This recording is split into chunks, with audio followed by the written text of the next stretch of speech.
എനിക്ക് എന്റെ വീട്ടിൽ മാത്രല്ല അപ്പുറത്തെ വീട്ടിൽ അടുപ്പ് പോകണമെന്ന് തന്നെ ആഗ്രഹം. ഓ സോറി ഞാനേ പെട്ടെന്നൊരു നല്ല വിള കണ്ടപ്പോഴേ വിശ്വസിക്കാൻ പറ്റിയില്ല. ഈ ഉപകാരത്തിന് ഞാൻ എങ്ങനെ നന്ദി പറയും?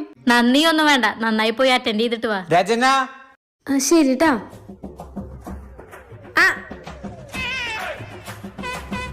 Take your seat. ഏയ് സ്വീറ്റ്സ് ഒന്നും വേണ്ട.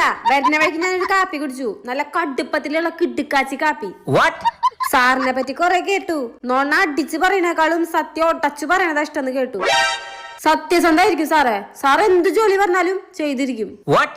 എന്താ സാറേ വന്നപ്പോ മുതല് വാട്ടുന്ന്. സാറ് ഫ്രീ ആയിട്ട് സംസാരിക്കേ. Get out. മനസ്സിലായില്ല. ഇറങ്ങി പോവാനാ പറഞ്ഞേ. എന്താ സാർ അടിപൊളിയായിട്ടല്ലേ ഞാൻ സംസാരിച്ചേ? നിർമ്മൽ, ഇവരെ ഇറക്കി വിട്. എന്താടോ സാർ സ്ട്രിക്റ്റ് ആണ്, ഡീസന്റ് ആയി വരാൻ പറഞ്ഞതല്ലേ. താൻ പോയേ. എന്തിനാടി എന്നോട് ഇങ്ങനെ ചെയ്തത്? ഈ ജോലി എനിക്ക് കിട്ടിയില്ലെങ്കിൽ എന്റെ അച്ഛൻ